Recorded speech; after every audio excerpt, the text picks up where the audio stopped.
Hello students, स्वागत है आप सबों को केमिस्ट्री के फर्स्ट यूनिट सॉलिड स्टेट में। आज हम लोग बात करेंगे सॉलिड स्टेट में।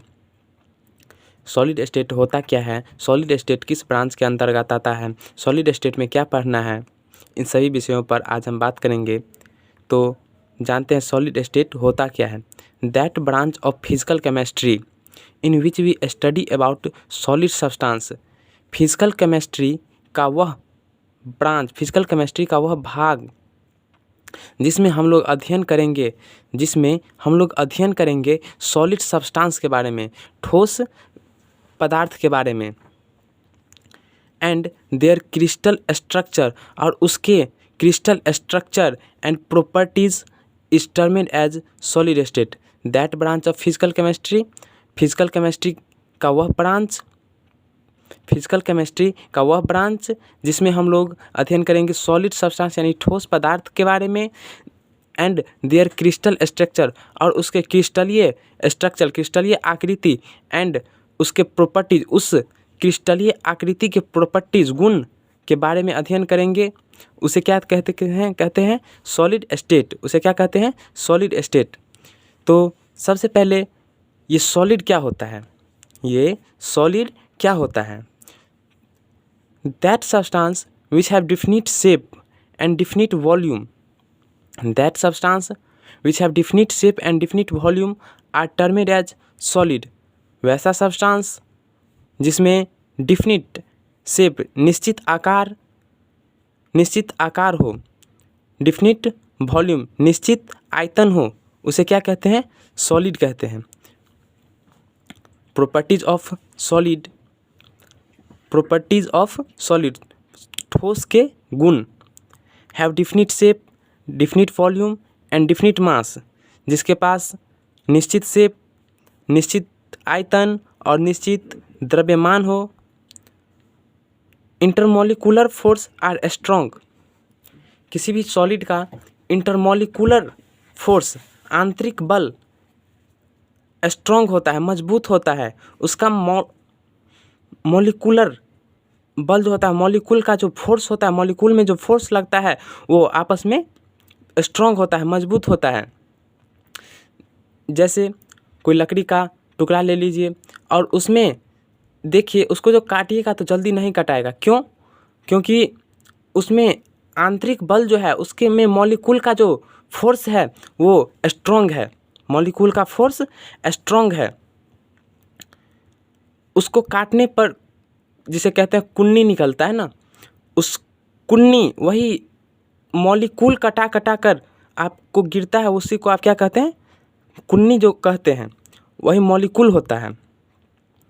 Intermolecular distance are short. उसके आंतरिक मॉलिक्यूल का जो डिस्टेंस होता है, अंदर में मॉलिक्यूल का जो डिस्टेंस होता है वो बहुत ही शॉर्ट होता है, बहुत ही नज़दीक होता है। Have high melting and boiling point. क्या समझे प्रॉपर्टीज में? हैव डिफिनिट शेप, पहला have definite shape, definite volume and definite mass. Intermolecular force are strong, intermolecular distance are short, have high melting and boiling point. अब हम लोग जानेंगे type of solid. Solid के कितने टाइप्स होते हैं? तो सॉलिड के दो टाइप्स होते हैं। पहला क्रिस्टलाइन सॉलिड या ट्रू सॉलिड या एमॉर्फस सॉलिड। पहला क्रिस्टलाइन सॉलिड, जिसे ट्रू सॉलिड भी कहते हैं या नॉन एमॉर्फस सॉलिड भी कहते हैं। दूसरा एमॉर्फस सॉलिड या स्यूडो सॉलिड या नॉन क्रिस्टलाइन सॉलिड। तो पहला क्रिस्टलाइन सॉलिड किसे कहते हैं?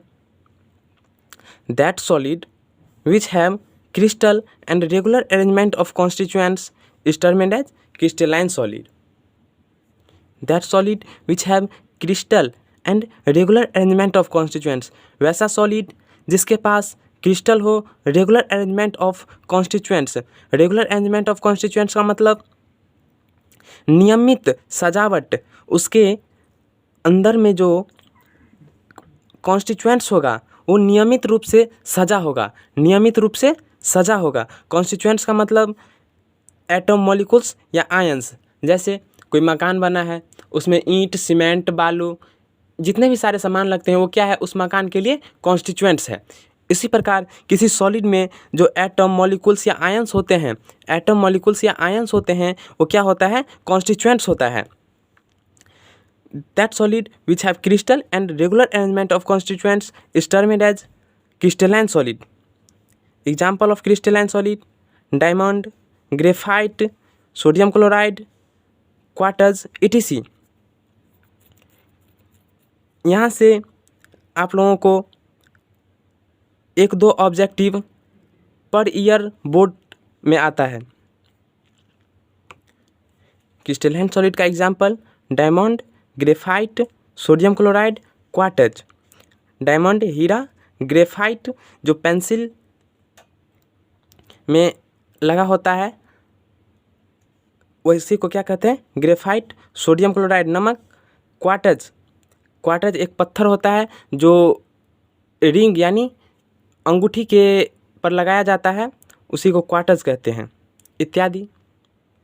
सॉलिड के दूसरा type amorphous solid.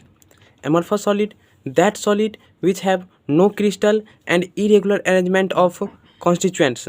That solid which have no crystal and irregular arrangement of constituents is termed as amorphous solid. वह ठोस जिसमें क्रिस्टल नहीं होता है,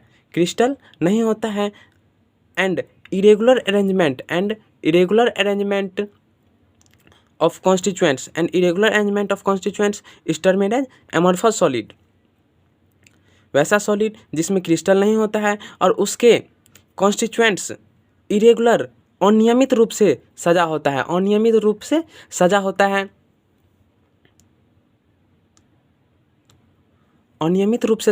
है, उसे क्या कहते हैं, amorphous solid. Example: rubber, plastic, glass, silica gel, etc। Rubber समझ गए होंगे, प्लास्टिक, ग्लास, सिलिका जेल। आप कोई भी इलेक्ट्रिक सामान लेने जाते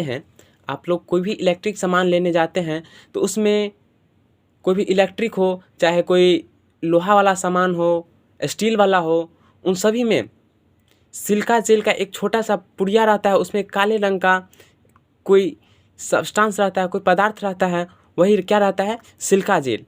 उसमें इसलिए रख दिया जाता है कि उसमें कितना भी दिन तक वो रहेगा तो उसमें जंग नहीं लगने देगा। वो सिलिका जेल का काम ये होता है कि ऑक्सीजन को, जितने भी ऑक्सीजन उसके आसपास रहेगा, उस ऑक्सीजन को अपने को अवशोषित कर लेगा, वही सिलिका जेल होता है, जो आप लोग देखे होंगे। आज के लिए इतना ही। Thank you.